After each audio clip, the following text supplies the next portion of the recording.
Welcome back to the Play-by-Play, a sports media talk show from Awful Announcing, where like Dan Orlovsky, we really don't know why our contract situation became such a big deal. I'm Brendon Kleen, a staff writer at Awful Announcing. That over there is Ben Axelrod, a senior editor at Awful Announcing. Today, Donald Trump has the sports world wrapped around his finger. WWE breaks through yet again.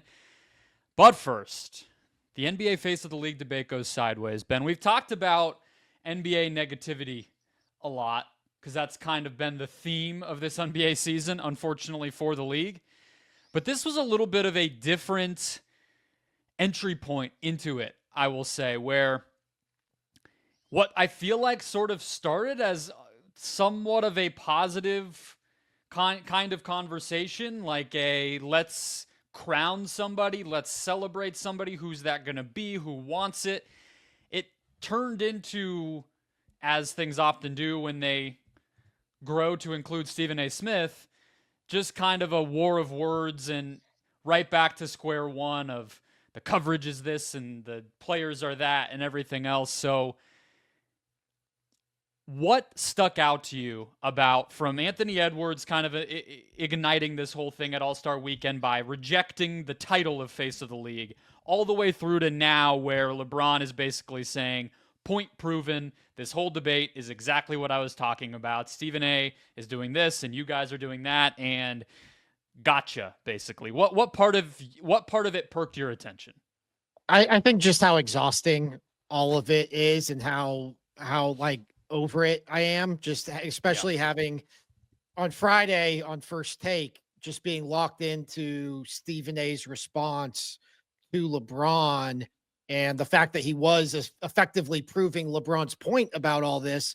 And I don't even fully agree with LeBron about it because I think there are a lot of flaws in LeBron's argument, especially when you get into him claiming that he never set out to be the face of the NBA when that's very clearly not the case. And you can look at different points throughout his career dating back to even before he entered the league as to pretty clear evidence that he did want to be the face of the league. But I don't care about the gotcha stuff. I don't care about Anthony Edwards. I don't care about like Stephen A. Smith and LeBron James going tit for tat.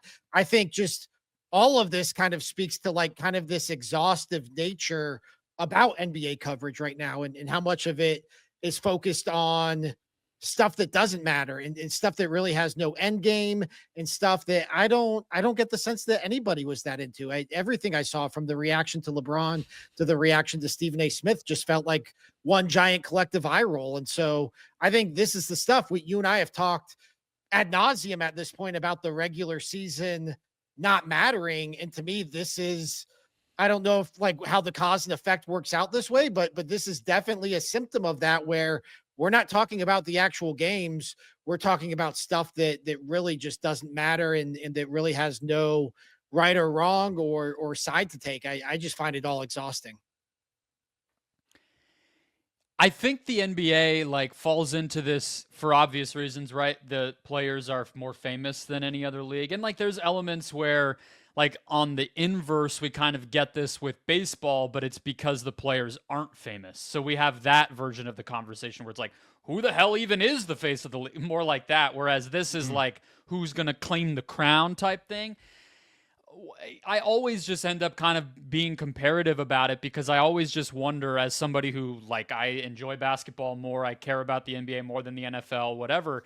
I always end up kind of bouncing it off of like, why does the NFL not work this way? And it just, so like the fame of the players is an obvious reason why we care which one of them is the biggest one or the face or whatever, is just because we care about all of them more than we do maybe the rest. But there's like another element to it where the NBA is actually much more like the rest of culture here, where we just can't stop talking about stuff. And I know that is like very hypocritical for people who do a sports media podcast to say, but it is like so much even more granular than like what you and I would typically do on this show. Like we waited multiple weeks to even have this conversation because it felt so navel-gazy and like just who actually cares about this. And yet people do, and that is like a fundamental thing that I think the NBA has to get out of its own way from, that is unique to it, where it's just trapped in this loop of constantly like something happens, there's a reaction, and almost before like All-Star night, before the game is even over, we're already speeding up into, well, what does this mean? Who's talking about it the right ways? Who's to this? Who's to that? And it feels like this is just another version of it where it's like, to me, the NBA face of the league is, or the face of the NBA, I should say, is not ever decided upon. Nobody No. gives that to somebody. It's sometimes happenstance for, a week in whatever year in the mid 2000s that was, Ron Artest was the face of the NBA for very ugly reasons. And then there's other, and so it feels like the instinctive need with the NBA to have conversations like this. I don't know how if there's anything people within the league can do, or I don't know how it can get out of that spiral, because it's clearly it's not making anything better for anybody. And I think that is part of what LeBron was kind of getting at. Yeah, and it's not, to that end, like, it's not a real conversation. Like, it's not, we don't bestow it. It's not a title. It's not a physical thing that we decide this is the face of the league, nor is it anything a player accepts or declines. Like, I mean, you can have guys like Tim Duncan who clearly shy away from that kind of stuff, and that goes into the formula of determining who it is. But it does remind me, I know I've made this point before, of the period between Michael Jordan and LeBron James, where there wasn't a set face of the league. And it's, you do kind of go through these ups and downs of, is it Allen Iverson? Is it Vince Carter? What does it mean if it's Allen Iverson? Is Vince Carter really in the same stratosphere? Like, you're going to go through these, but I don't ever remember it being the primary topic of conversation among NBA fans. Granted, the media landscape was a lot different 20 years ago, but like, I vividly remember Steph Curry becoming the face of the league in 2015. And it wasn't some media effort. It was just like, hey, Steph Curry is awesome, and he's playing in this way that's really appealing to fans. And like, all of a sudden, LeBron's not the most popular player in the NBA anymore. And it just happens organically.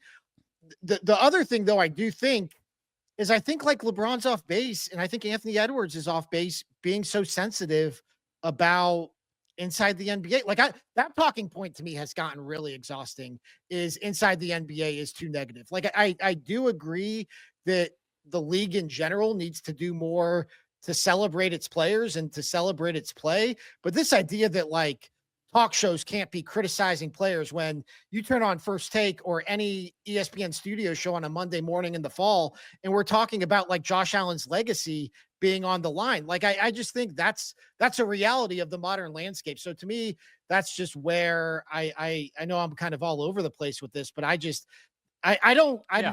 was beside myself on Friday that this took on the life that it did, because it was such an absurd conversation to me. I do want to talk about Stephen A. A little bit here, because it is a part of this, and he also, in addition to being on First Take, is the star of the main NBA broadcast partners studio programming. So like, he's a character here that matters. But on the inside the NBA side of things, I mean, I think we've talked about their show went plenty last year when the arms race to get them was playing out, where to me, they're a commercial for the NBA, regardless of what they say. I feel like it's a net positive no matter what even quotes or viral videos come out of any given episode of Inside the NBA. Them being as entertaining and as beloved as they are, and being so connected to the sport of basketball, there's no way you could convince me that that is somehow a bad thing for the NBA. Now, what they say, could it be better? Could it be a little more like researched or based in like concrete evidence? Sure, but they're also dudes in their 50s and 60s. I don't know about you, but when I talk to guys like that, it tends to look a lot like how it does on Inside the NBA, whether it's about the basketball or not. So it's hard for me to pick too many nits there. I would honestly throw shade more at, and we have here too, why has there never been a thing to rise in opposition, not like having a fight with, but just like to balance out the coverage of the NBA, whether that's on ESPN, whether that's a Pat McAfee type of digital show that builds up and gives an antidote if people are so unhappy with Inside the NBA. I think that's a little bit of what JJ Redick was trying to do. There's no clear kind of next step for that, but Stephen A. Smith is, I would say, a lot like the worst elements of Inside the NBA, and he is the most prominent voice on ESPN. He clearly, like, what's funny is LeBron didn't actually name Stephen A. here. Mm-hmm. Stephen A. decided it was about him. Big surprise. And yet I like the part of it that from the Stephen A. standpoint that like kind of I care about the most, I guess, was his back and forth with Chiney Ogwumike during that episode of First Take, which reminded me a lot of the debate we had around the WNBA when Monica McNutt called him out last year during, I guess, but kind of the NCAA tournament into the WNBA season time of year. He can't take criticism. He just can't. Stephen A. Smith cannot accept that there may be elements of the way he goes about things and the way he talks about things that anybody could take issue with. And I guess that you get to where he is with the level of confidence that it requires to be so stubborn. But it is a little bit, it feels like everybody but Stephen A. Smith knows that it rubs people the wrong way. And he can't even, it's fine if he doesn't change, but he can't even engage with the criticism, let alone adjust his style. And that feels like, come on, dude. Like that's crazy to me. Yeah, I think the exhausting part for me, and this is more so Stephen A., although it does apply to Inside the NBA to a degree at this point, is like, it's not fun to be consuming media to me where the media is a part of the story. Like, I don't like watching First Take and knowing, like, trying to figure out what angle Stephen A. Smith is coming from because Stephen A. Smith is a part of the story. And so what you were getting at with Chiney, is that our fault, by the way? In terms of like covering it? Well, in terms of the bleeding over just kind of happening, I feel like the people like us make the media the story, and then they think they're the story. I mean, possibly. I mean, I think I don't know if awful announcing plays a role in like Stephen A. Smith inflating his ego to the degree that it does, but I think he probably would be taking exception with LeBron James's comments regardless. But I do I consume the NBA basically at this point through like Bill Simmons' podcast. Like that is like my, other than you're not enjoying this Cavs season. You're not plugged in. The Cavs beat, not to take anything away from the Cavs beat, it's just not a very big beat. Like it's not like it was when LeBron was here. Like I have friends who cover the team and I consume their content, but it's not, there's not enough of it almost. It's kind of weird. We don't have a full-time athletic writer. It's for the best team in the NBA. It's bizarre. Anyways, like I consume it through Bill Simmons and Ryan Russillo, and they are not a part of the story. Sometimes they're a part of the story, but usually not to the degree that Stephen A. Smith or Inside the NBA is. And sometimes they're positive, sometimes they're negative. Sometimes I agree with them. A lot of the times, especially with Bill, I disagree with him, but like, it's a way to consume it without having to worry about like this third rail of what's in it for them, even though there's some of that with Bill and the Celtics. But like, you get what I'm getting at? Like, it feels like Stephen A. Smith is very self-involved here. Yes, he is. And I know it sounded like you had something on Chiney before I asked you about well, I just wanted to say what she said, which was, she pointed out midway through First Take, like, look, we entertain, we give our opinions, we do all that, but we're kind of proving LeBron's point because we haven't even talked about Steph Curry's 56-point game yet. And like, that's like, we're sitting here talking about this off the court thing that really doesn't matter instead of celebrating the game. And obviously that's something that Stephen A. Smith took exception to. Yeah. He went the same route that he did with that Monica McNutt back and forth last year, where he resorts immediately to, Chiney, you're a former WNBA player. Gilbert Arenas happened to be on set. I'm talking about the NBA during, the combine and draft season in the NFL, free agencies next week. Who spends more time on basketball than I do compared to all the other it's like it's so stubborn as to feel like intentional. But I don't even know if it is. I think he really is just that confident, and he should be. He's built First Take into a behemoth. He's the biggest star in sports media. Like, he should feel confident, but it's just like quite literally not what LeBron's criticism was. It's the how, not the what you're talking about. That's the problem. But as far as the how, which you're talking about here, it I think it's only going to get worse with that side of things, because you see this as sports media stars increasingly just kind of become like YouTube stars.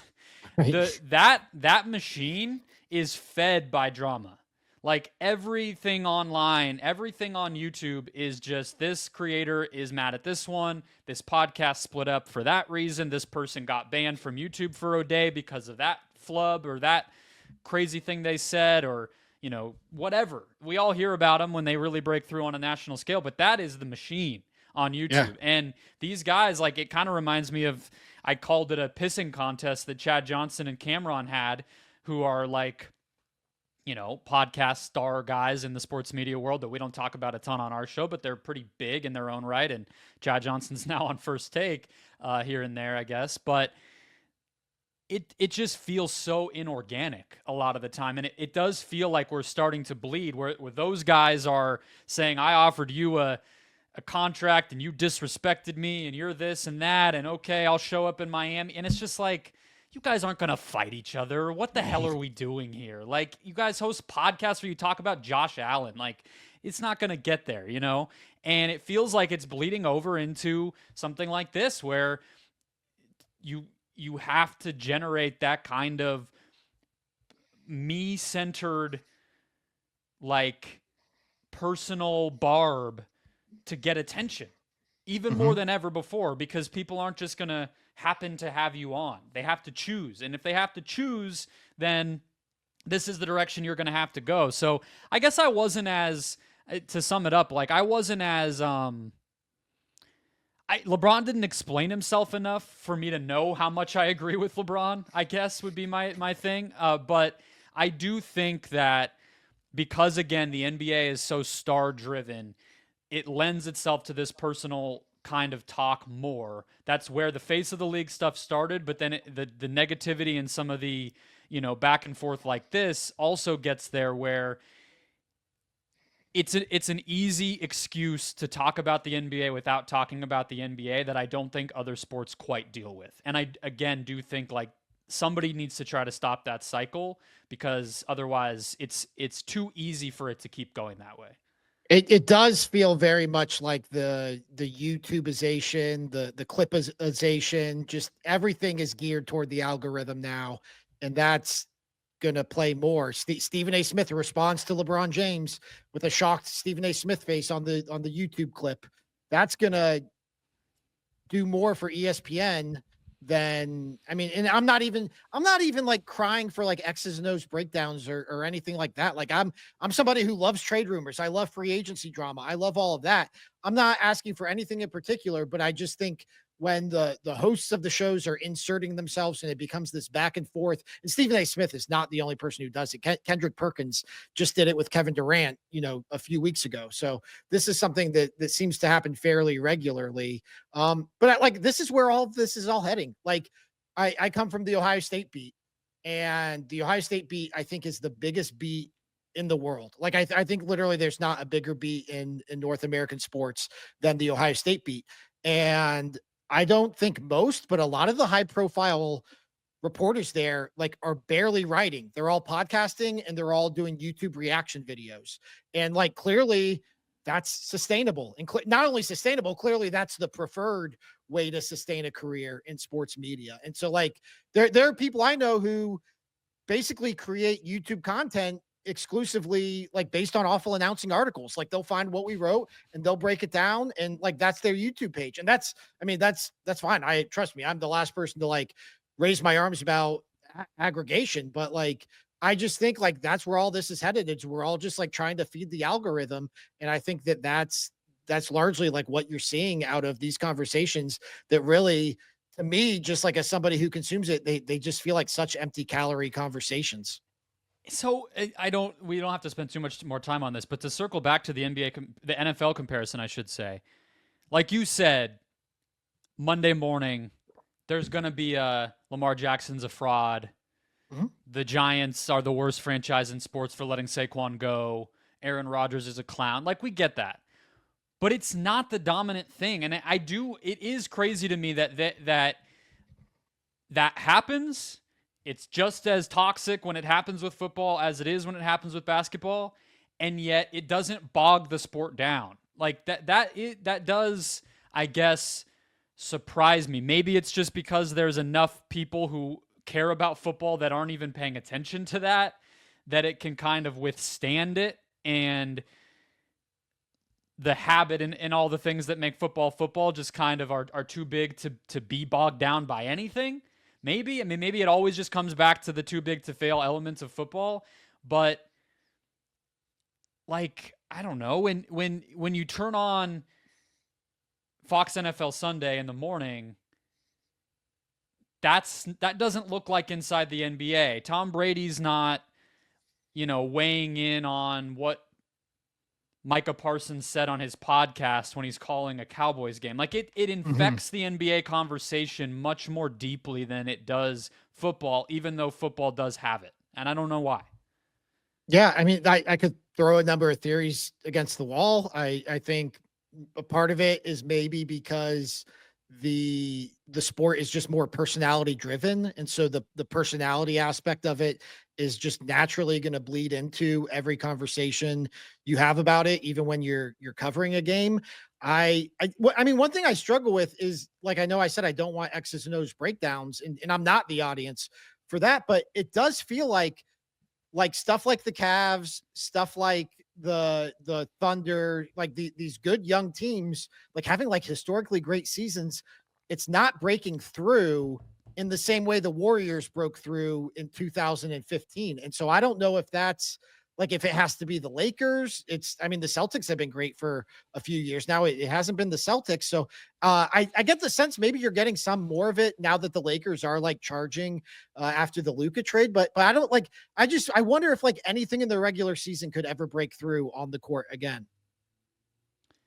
It's almost like NBA greatness has to be an individual for it to matter. Like, team greatness. And even then we get so numb to it. Even then we're like, all right, like Giannis is great. Next. All right. Jokic is great. Next. And then like none of it sustains in the way that Lamar and Mahomes and Josh Allen do. It's so true, right? Like, Lamar was such a talking point this NFL season, and it was just, he was slightly better than a season in which he also won MVP, and we still couldn't get enough of it. Right. And he's been a quarterback for 7 years now, doing about the same exact thing every season for a team that hasn't even gotten to the mountaintop, and yet we still we can't get enough of it. I mean, I know that's part of why he gets talked about is because they haven't gotten to the mountaintop. But like, we're not pick an NBA comp for like, we're not doing that with NBA. We do kind of get numb to it. So yeah, it's like a very specific type of greatness on an individual level for, that feels new and different. That is what gets attention in the NBA. And then there's the legends who are always going to get it. LeBron and Steph are kind of in that category now, but I don't know. That's why, to me, I guess in sum, to wrap the face of the NBA conversation, which is how this started, to me, it feels like it's going to become Victor Wembanyama if he can get through this scary blood clot thing that he's dealing with, because he's somebody that's the average fan is going to tune in once he gets to closer to his prime and the team is better. You have no choice if you turn that on but to be wowed by it. And I think he has the personality and less of a language barrier than some of the other overseas stars, where I think it will become him. I think Anthony Edwards is kind of right there too, but then again, okay, for 2 years, 3 years, and then history is telling us that's going to go away, right? Yeah, I thought we were like Anthony Edwards. This conversation was kind of over this time last year. Like it felt like Anthony Edwards had kind of become the face of the NBA, and now here we are. Then, Adam Silver's beloved CBA had to come in and ruin that, and they destroyed their team in the summer. But that's a conversation for a different time. Let's get into it. The sports world's about face on Donald Trump. So we we recorded this podcast the day after the election, and so we kind of had no choice but to talk about how things might look in the kind of Trump 2.0 environment in sports. Ben, what was that, 4 months ago now, and I think we both expected it would take longer for us to have meat on the bone to revisit that topic, but yet instead, he's been front and center. He was at the Super Bowl right after becoming the president, right after the inauguration. He was at the Daytona 500, leading the first laps. He did the interview at the Super Bowl that's taped, which Joe Biden famously did not do. That led to a lot of the changes there. They're going to host the Eagles. There was a whole news cycle about whether and if they would go. They didn't last time. Now they are, it sounds like. That was a whole story. And then we've started to see it kind of poke through in more of our media side, where you're hearing references to Trump. You're hearing Shannon Sharp quote the insane crap that happened between Zelensky and the vice president and Trump, and kind of in this teasing, joking way. And I think both of us were just kind of surprised to see how quickly sports has embraced the new administration compared to 8 years ago, when it was almost just as quick of a rejection. Yeah, I think that's a key point I want to make about this conversation is, like, we're not saying like, oh my God, like, I can't believe these athletes are embracing Donald Trump. How dare they? It's the contrast to 8 years ago, where teams weren't going to the White House. Like, it was like, if you were an athlete and you were coming out and being a vocal supporter of Donald Trump, like, you were shunned. Like, you were like, it was a black mark on you as a athlete and a person in the mainstream ecosystem, it seemed like. And now, I mean, not you mentioned, the Super Bowl, Daytona 500, UFC events, UFC pay-per-views are like outright just Donald Trump rallies. Like, it's just like, has he been to one since the inauguration? I didn't put that in my little list because I honestly didn't know. He obviously goes to him all the time. He went, I think it was the week after the election. And so before the inauguration, but after the election, and it was like, he got his own entrance. John Jones did the Trump dance after he beat Stipe Miocic. Like, it was like a full-on commercial. And so it's just interesting. And I do think it mirrors society at large. Like, I can't imagine Shane Gillis's SNL monologue happening 8 years ago the way it happened this past weekend. And all things considered, that's, I think, relatively tame. And so I think it just, I have two theories on this. And my theories are, one, we're just totally numb to it. And it's just like, we're heading into like 10 years now of Donald Trump being a mainstream political figure. And once you reach that point, like, you can't just like ignore it. Like either like you have to acknowledge he's the president. Like, it's like, The kind of way I was thinking about it when we were getting ready to record is, I was like, we talked after the election. We were like, is this going to be normalized in the way that you were talking about in your disclaimer of these guys actually are just like, there's just suddenly more and more supporters of Trump? And maybe, I don't know, we don't know. They're not, guys aren't exactly coming out on the football field or basketball court and saying who they voted for. So we can't know that. But that might have been a way this could go. Maybe it's a way it will go over time. Or is it just going to get normalized in the way of like what we saw with the Shannon Sharp quote, where it's like normal just because it's literally normal. It's just life. It just is what it is. Whereas the first time it felt so novel that maybe people felt more of an impulse to come out on one side or the other because it was so crazy and obviously polarizing. Even just setting aside his politics, it was a reality star in the White, all the stuff that we're all just over by now. That was a heavy part of it, where it was, I guess, like easier to maybe ridicule it, or you had a more natural way to be negative about it if you wanted to. Whereas now he's just a politician, really. I mean, there's more baggage there, of course, but like for Shannon Sharp, it's kind of fair game to just reference something because it's just the guy who's in the White House. Yeah. And it's, it's crazy to think 2019, Nick Bosa gets drafted, and like the fact that he had supported Donald Trump while he was in college was considered like a red flag, like as a draft prospect. And some of that was because he was going to San Francisco, which is super liberal. But like it was like a talking point. Like, can you imagine that being a talking point now? Well, I was even thinking with when Trump, the week of the election or in the lead up to it, went on the Let's Go podcast with Belichick, Jim Gray, Max Crosby, and I don't think Brady was on that episode, but obviously that's the podcast that Brady started. And I think Belichick went on McAfee the next day and it would just openly was like, yeah, it was great to talk to, blah, blah. Like, that wouldn't have even been, that would have been a freaking scandal in 2016 or 2020, frankly. Yeah, definitely. It happened quick. It did. And I also think another part of it is back in 2016, it felt like the overwhelming opinion was anti-Trump, even though like we knew that wasn't the case based on the results of the election. But like it felt like that felt like the popular stance was to be anti-Trump.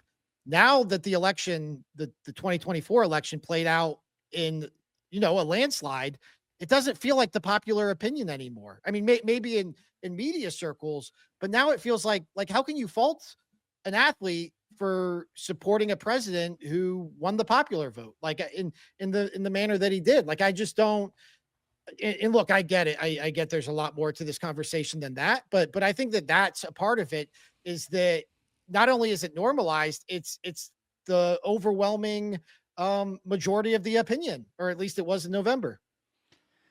Yeah, I think that goes a long way. I think you're all, I mean, from a media standpoint, you're also talking about 2016, like 17, we were in the kind of breakdown of like huge monolithic media perspectives dominating how people thought about things, but now that's just blown down, right? Like so a world where like, what in sports a Jamel Hill or a Dan Le Batard said really like mattering. Dan Le Batard is still vaguely critical of Trump. It just doesn't make a dent because he doesn't have a platform. Jamel Hill doesn't have a platform. Keith Olbermann, or obviously the whole political media that would have been talking about this stuff back then. They've been at least brought down to an equal playing field with people who might be more likely to support Trump. Bussing with the boys or something else like that. There's not as much of a hierarchy anymore. So I think in sports that's a big part of it. But I guess like to me, what it would probably take if we're just looking at history and again trying to keep it to sports is like there has to kind of be an inciting event, I think, to make people care about who's in the White House at all. Because it's not like sports figures were coming out for or against Biden much, because they're just nothing really rose to that level. But what we have seen break through for sports was police brutality stuff in 2015 and 16. Kaepernick and his, cohort in the NFL that were protesting. And then, a lot of stuff around similar things in 2020, but also COVID and wanting the lockdowns to end. And maybe you had a feeling of who was the better person to, demonstrate the leadership, blah, blah, blah. That stuff obviously mattered. We were all in our homes. You had to kind of take a side. And we saw people saying, let's make voting centers out of stadiums. And we saw, mask up campaigns and end racism in the NFL end zone. And like, there has to be that thing, I think, for it to really break through to sports outside of somebody doing the Trump dance, people booing at the Four Nations face-off, little one-offs that don't really matter. If it's going to get to the level that it was, I think you're going to have to kind of see something really, an inciting incident. It would be my guess.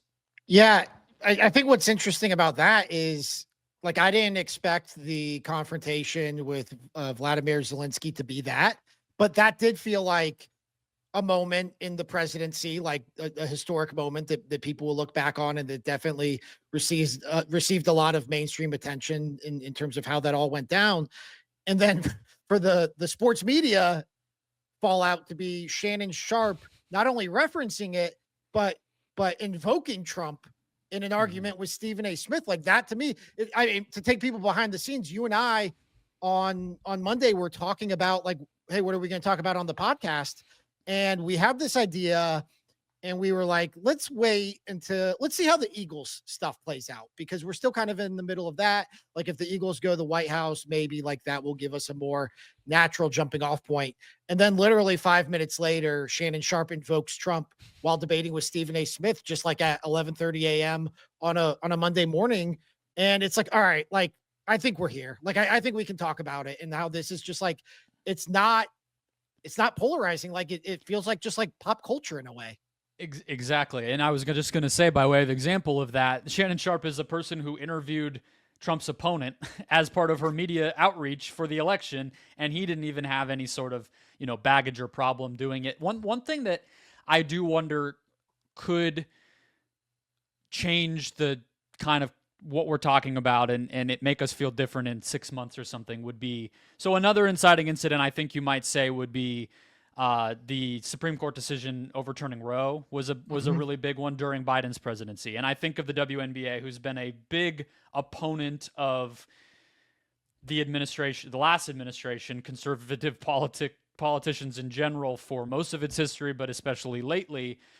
And, they're a huge cultural touchstone for obvious reasons. They were even when nothing political happened in the league. The mere existence of Caitlin Clark got them there. And if something were to happen, or if one of the athletes in that league were to loudly take a stand around something political again, that I feel like could kind of be like the first domino toward getting us back to what it might have felt like.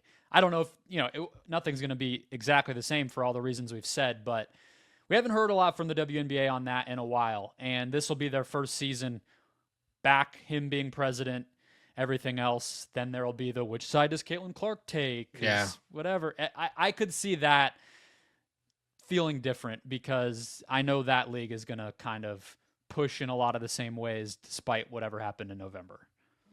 Yeah. I mean, something could happen tomorrow. Like, we've lived through this now for, like I said, 10 years. Like, anything could happen at any time, and you never know, like, what's going to be that little domino that the results in the big domino falling, the meme. So, yeah, but I think the larger point is like just the contrast of what it's, people were wondering what would Resistance 2.0 look like. And like right now, it just seems like there's no Resistance 2.0. Right now, it kind of just seems like, yep, this guy's our president. Might not like it. Some of us do like it, but it is what it is. Like that feels like the reaction, which in a way I think is how a lot of people want to consume their politics, and maybe there's some privilege in that as well.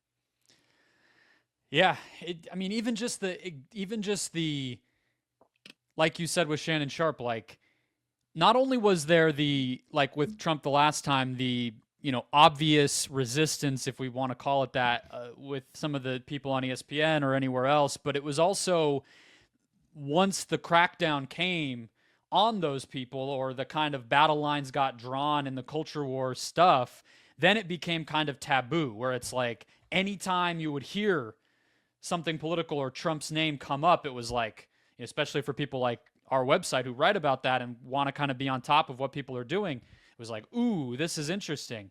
So that's, again, what kind of caught my attention around the Shannon Sharpe stuff. It just kind of happened. It came and went. It wasn't, he wasn't making a point by doing that. It wasn't received in any sort of way by anybody to think, oh, did Shannon vote for Donald? We did all that BS last time. Mm-hmm. And even that's gone. No one, it just really genuinely feels like, even if you have your political opinion, just nobody really cares right now. Nobody cares to engage with that. Yeah. And, something I think about, and this is something we talked about with Jay Caspy and Kang last week when we talked about Stephen A. Smith, is the residual effects of that debate with Joe Biden.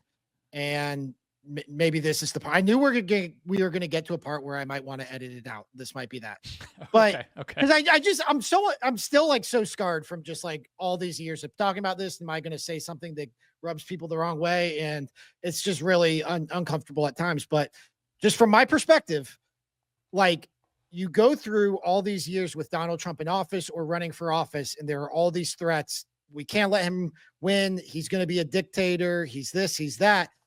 And then for the response from the Democrats to be to try to run Joe Biden again, even though they wound up not running him. But the fact that it even got that far, like, I think that, I mean, I can speak personally, it felt like the threats were empty. It felt like, oh, that's not what any of this is. This is all just political theater. Like, you're just saying the things you need to say to stay in power. That's how it felt. And so I do think there's a significant portion of people who, as a result of that debate, were just like, all of this is bullshit. All of this from both sides. And I'm not gonna get up in arms about either side. I'm just gonna go on living my life if I can, because this is not the way it has been portrayed to me. And this debate is evidence of why. Yeah, I mean, right now it's a victory lap for the right. I mean, and that was like one of the other sports things we had talked about through all this was Nick Bosa and his kind of stunt on Sunday Night Football with the MAGA hat and everything. And it was like, my reaction to that, it was like, you don't have to hide, brother. Right. Like, you guys are in the lead and now won, and great, more power to you. And so I think that it speaks to a lot of what the kind of temperature is right now, is just until something changes, anyone who wanted Trump to win or was maybe a little quieter last time around, like, why would it be anything else? So yeah, it's waiting for the other, shoe to drop, I guess, but it just happened much more quickly, and I think with much more open arms. It hasn't even been 2 months since the inauguration, and we're already, we went through at least half a dozen places where Trump and sports have collided to little fanfare or outright embrace, and it could not have been further from that last time around. Yep. All right. We referenced the showdown between Donald Trump and JD Vance and Vladimir Zelensky. And now it's time to get to the other big national story that came out of this weekend. And that would be John Cena turning heel. Probably the biggest thing to happen in pro wrestling since Hulk Hogan turned heel in 1996, which we all remember. I don't think you were born yet. But yeah, John Cena turned heel, man. It's crazy. And I am a huge pro wrestling fan. I subscribe to the Wrestling Observer newsletter. I am a bigger dork about pro wrestling than I am anything else in my life. I know you're like vaguely aware of what's going on here.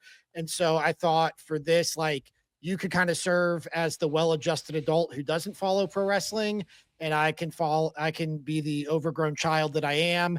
And just any questions you have about John Cena's heel turn for the listeners out there, I am here to answer them. Yeah, well, let's plug at the top that you wrote a good article summing this whole thing up for the layman who might not know much more beyond, John Cena's name. And I think that's a rapper I've heard in the ring with them, and that's about it.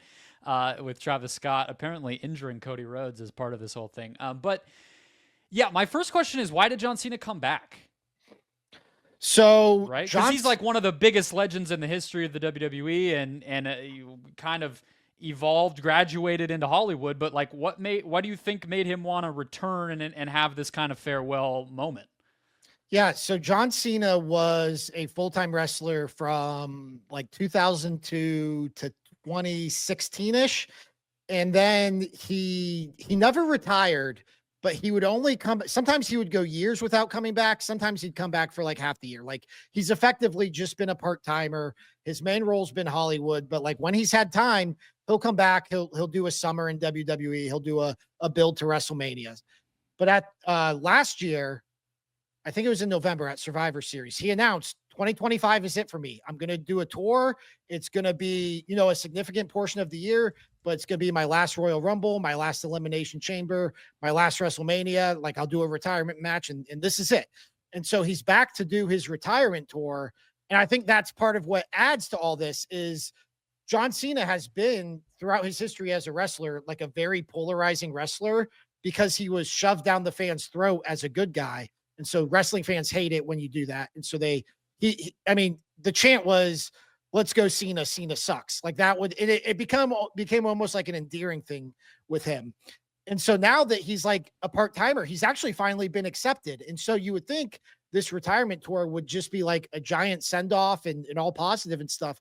And so the fact that he finally turned heel and finally like did what every wrestling fan wanted him to do, it's that's like a part of why this is so jarring and a part of why it's like become a mainstream story. The other thing, like, is it just it's a given that like this has to happen? Is it just because the old character was stale and boring? Like, do we only care about wrestlers who have to kind of turn at some point, or is it just because he was so souped up in the positive that it just got tiresome and like the only way he would have been embraced again was to turn heel? Like, I guess not everybody does, right? Well, So so like, why was it such a thing that people wanted? Okay, he has to, otherwise, yeah, screw him. Well, so at this point, like people had given up on it. People Yeah, didn't think it was ever going to happen. People just thought like, and they had reached the point where he had like been accepted. Like I said, the reason why it felt that way was, yeah, he had gotten stale throughout like the 2000s and the 2010s, but then it also reached this point where he was drawing such a polarizing reaction that like you didn't have to turn him heel because he was already a heel to a lot of the fans. Like it was like if you turned him heel, then the fans would just start cheering him, which is actually what wound up happening with Roman Reigns. They did the exact same thing. They shoved him down the fans' throats. The fans rejected him. Then they turned him heel, and now he's the biggest baby face on the planet because like fans just like wrestling fans are just, we don't want what you're giving us. We want to get there like on our own volition. And so, but at this point, like I said, people had given up on it. Like people didn't think this would happen. People didn't necessarily like if when John Cena was coming back, somebody in the press conference asked him like, you know, John, this is your last run. Do you think you'll finally turn heel? And like everyone almost laughed at the question, like, why would John Cena turn heel now? Like we've made it this far. Like John Cena is clearly also, is he really going to answer that question? I mean, his press conferences are so bad. Like because pro wrestling press conferences in general, they like have to awkwardly toe this line of being in character, but not being in character. And it's his especially are so rehearsed and so cartoonish that I actually joked on Saturday that like he came back from Hollywood a worse actor before he turned heel. And then once he turned heel, it was like, oh, I'm a fucking idiot. He was clearly being super campy to like create this contrast for when he does turn heel. But yeah, it was like, it was basically like he's done everything he can as a baby face. Like, why don't you turn him heel and we can at least like create this new character and give him like a new edge? Yeah, when it's been 20 plus years, I definitely get that. And I mean, look, so he's 47. He's going to be the run up to WrestleMania in April. We're kind of right in there now, and this is going to be obviously the dominant story. This is just more from an outsider's perspective, and it may be a bigger picture conversation. But one, do you agree with the premise that WWE has been able to break through more lately? And two, do you think it's just because they're bringing people back who were bigger stars from previous eras? Because it feels like that to me, but I don't know if it's just because I recognize those names, whereas I would just gloss over the storylines with people who I have less of a relationship with. One, I do think they definitely are breaking through more. I mean, I think, you know, I saw that last year heading into WrestleMania in Philadelphia, which was not, I mean, it involved The Rock and it involved eventually John Cena and The Undertaker. And that was kind of the clip that went viral. But like the heart of that story was Cody Rhodes, who is like the full-time star. Like he is WWE's number one star. He is the funny thing about all this is the only reason John Cena was able to turn heel now is that WWE finally replaced John Cena with Cody Rhodes. Like Cody Rhodes has carried that mantle. And if you turn John Cena before, there was never anybody who could replace him as not only like the top guy in terms of your world champion, but the guy you can put on First Take, the guy who can be your champion for the Make-A-Wish Foundation, the guy who can go do mainstream interviews and take pictures with celebrities who are there. Like Cody Rhodes has taken that spot. And so that's like another kind of like meta part of all this is that John Cena is able to do that because he's finally been replaced. And so Yeah, like I do think they are breaking through more in terms of the mainstream. I do think they've gotten kind of savvy with like how they leverage their legends and bring them back, but also do it to help elevate current talent. But yeah, I mean that to me is like, you know, it's funny when I write about wrestling for awful announcing, or when I make us talk about it here, like I feel guilty about it because I know it's serving this part of my brain that's been rambling now for 15 minutes straight. But this is something that has broken. Like they talked about it on First Take on Monday. That's Mhm. nuts. Like I cannot remember a time where pro Talked wrestling. in like heavy quotes and italics. Well, dude, Tried tried to talk about it. Yeah. Shannon Sharp cut such a good promo that I wondered if they were setting up a match like of Cody Rhodes and Shannon Sharp versus John Cena and Travis I'm Scott. nervous about Shannon. The man So is is, Stephen A. former pro athlete, but he's, I mean, if he's not 60, he's getting there. So let's be careful. But yeah, it's obviously like a high standard, and every kind of avenue is of media is dealing with this. But like just the return of Cena and thinking about him again, it's just kind of a reminder that like there hasn't been another John Cena since John Cena, Yeah. and so that era of like that level of star, he's in comedy movies, he's in action movies, he was in the WWE produced stuff when he was, younger. And, like my mom knows who John Cena is probably, and doesn't care about wrestling. Like that's been a while. So it's not going to be him because he already did it. So it's not fully about this moment, but it came to mind because, Cody Rhodes, Roman Reigns, like I know who those people are, but they're not going to be in, a blockbuster anytime soon. And I don't know if anyone else on the roster is. So I know it takes a certain kind of a superstar to really do that. There's few and far between, but it's been a while.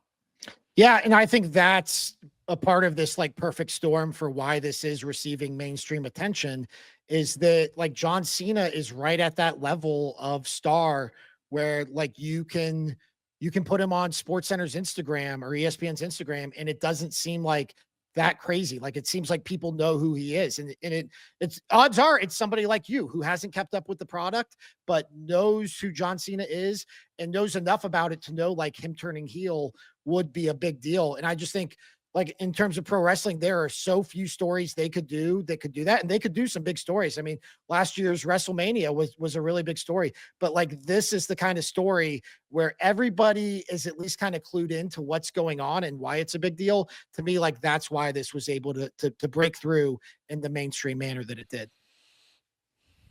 More jorts. Is that the key? Do we need to go back to Well, jorts? Would that get somebody up to the tier of superstardom that he had?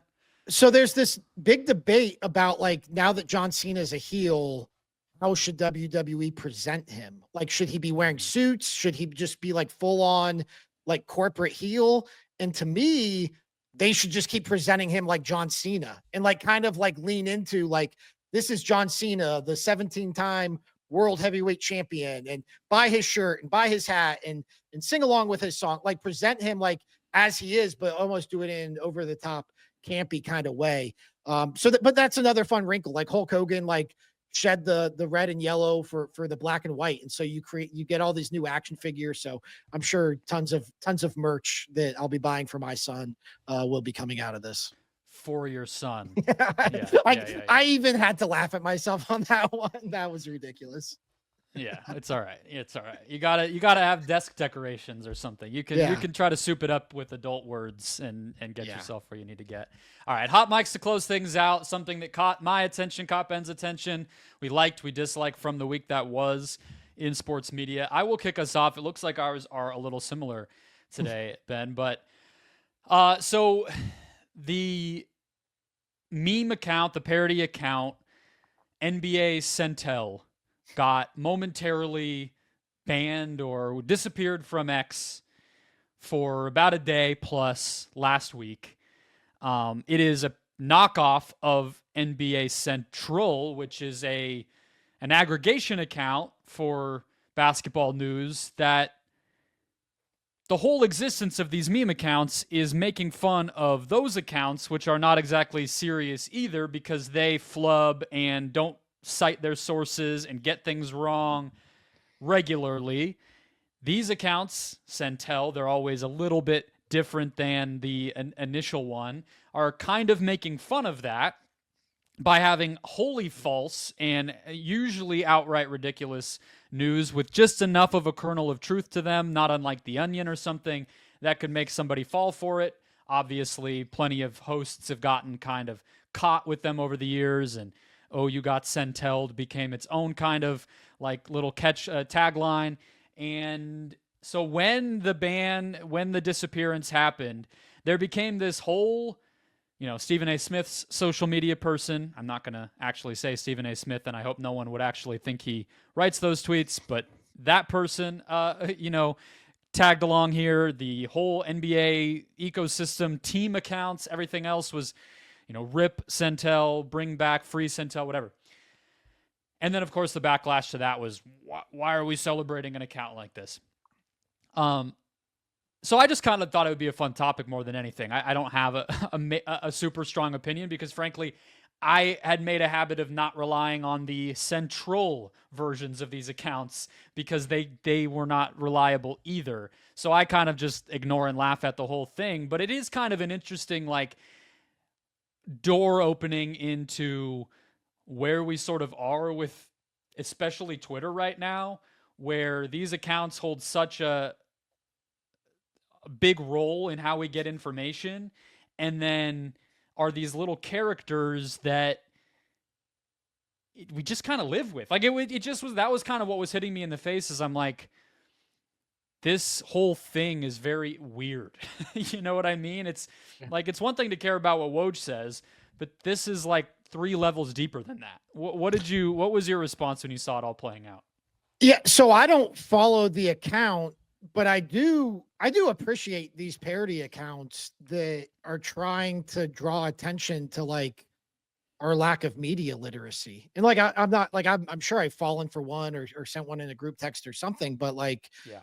I so I thought something that went viral last week was that picture of Luka looking at Nico Harrison during the Lakers Mavs game from the Basketball Forever account. And it was clearly a fake picture. If it was a real picture, it would have been one of the, as good as the picture of Ali standing in the center of the ring. It would have been one of the best sports pictures of all time, but it was obviously fake. And yet it goes viral, outlets writing stories about it. Oh my God, look at this picture. I just think accounts like this, where all you have to do is do a quick double check and be like, oh, that's a parody account. I think I don't know if it's good, but I think it's I think there's value in helping increase media literacy. I agree, but I feel like the first generation of these accounts had that as a clear mission. And then once the cat's out of the bag, then any old person can just make one. And the goal stops being to kind of educate the masses about media literacy or social media accuracy, and instead just becomes a big troll job. And the whole point is to just fuck with people. And I feel like that's kind of where we are. Well, I thought that I think we've evolved. I think it's the other way. I think the initial accounts like the Adam Schefter, they would just try to tweet out I'm thinking specifically of Ballsack. He had he would tweet out diagrams telling people how he was getting them.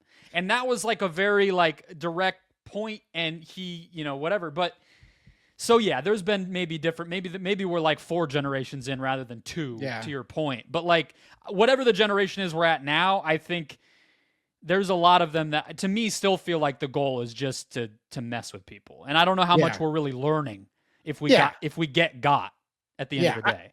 I don't think these are altruistic missions, although Ballsack Sports does seem to take it super seriously. He also might have had some thoughts about our Trump conversation, but that's a story for another day. It's not that big of a deal at the end of the day, but a lot of people had very strong opinions, and it at least got me thinking, where I was is this good or bad? I think the purpose it tends to serve at the highest levels is it gets people on TV to show us how little effort they put into prep and research. And that is that's a gotcha worth doing, in my opinion. If a straight tweet can make it on live air from these people who get paid millions to talk about sports, it's like there's probably a little closer examination that needs to be done there. Yeah, Simmons and Russillo get Centeled every couple of weeks, and it's always the Bill Simmons Reddit Twitter account is always eager to post that. Absolutely. All right, what was yours? All right, mine is, like you said, somewhat related. I'm not Catholic. I'm not even very religious, but I am giving up Twitter for Lent. Not Twitter as a whole. Like I'm never going to be able to leave this hellscape, but I'm not going to tweet. Like I might retweet my own articles or clips from our podcast, but I don't want to post. Like I want to try to, whatever has built up in my brain over these last 15 years that makes me live tweet my entire life. Like I want to turn that part of my brain off. And so it's going to be challenging. Like I do dry January, usually every January, and get through it. No problem. I think that I'm going to have a much tougher time not tweeting, especially with John Cena turning heel. I made this decision before Cena turned heel, and now not tweeting for 40 days in the build to WrestleMania feels like it's going to be a real challenge. What do you do when you get the craving for alcohol in January? I've never done dry January. What do you fill it with? I Diet Coke usually. Okay. That's like if we go out to dinner or something, like I'll just drink like 2 Diet Cokes. So for me, I'm more of a beer person. So I would crave the carbonate, like that sensation would, if I could trick my brain and my mouth, I would do that. There's no such thing with tweeting though. Do you like journal? Probably just like spam my group texts. Yeah, I think I'll spam group texts. That's that's probably what I'll have to give up next year. You're giving up tweeting, not Twitter. No. Yeah, I deleted Twitter from my phone. I don't even know. It's been a couple years, and I'll put it back on for NBA trade deadline, NBA off-season stuff, or certain whatever. If something big's going on, I might just re-download it or whatever. But not having it in my pocket does. Yeah. It's a lot. You don't realize like how often you just open it absent-mindedly, and you're like, I don't even have a point here. Nothing drew me here. There's no news I'm trying to follow. It just is that habit. And then when it's not there, really what just happened is I replaced it with a different social media platform, and now I just scroll Reddit all the time. But there's less of a posting there. So that cuts off the brain to type like connection, and you just are looking, which I guess is what you're going for. Yeah, I'm really interested to see how it goes, because even going back to dry January, like you do it the first year and it's pretty hard, and then you do it like the next couple of years and like it gets easier, and it's now it's like no problem. Like I could definitely do it no problem. But tweeting, like this has been such like literally a wiring in my brain now for 15 years. Like I'm really interested to see how it goes. I feel like it's going to be a challenge. I think you're going to not want to post after January. I think so too. Or after March. Like I don't know if you're going to log on the next day and have a million things you've been dying to get off your chest. I think that once the habit's cut, like you're just going to be good. No, I think so too. The close, I mean, I've probably taken like a week off. And for some reason, once I did an audit of my old tweets, and I was just like reading my old tweets. This was like 10 years ago. And it's like, if you ever read your own tweets, like you're never going to want to tweet again. You're going to be like, what? Like, what? Who am I talking to? Like, what? Yeah. Why do I talk this way? This is not who I am. And so I know I'll feel that way. And it'll be interesting, because Twitter has, as sad as it is to say, been a big part of my life. And so I'm really interested to see how this goes. We'll have to check in afterwards, see how much better you're feeling, how many thoughts you have that are just for the pod, I guess, maybe. Yeah, we're going to be doing like 3-hour podcasts. Yeah, it'll just bonus episodes where it's just Ben monologuing about, Raw. Monday Night Raw. Late, yeah, exactly. All right, that'll wrap us up. Hit follow, subscribe if you have not already. We're here for you every single Wednesday. We're also at awfulannouncing.com, breaking all of the sports media world down minute to minute, all day, every day, as well as social media, TikTok, X, Facebook, Instagram, wherever you are, we are. Enjoy the week. We'll catch you next time.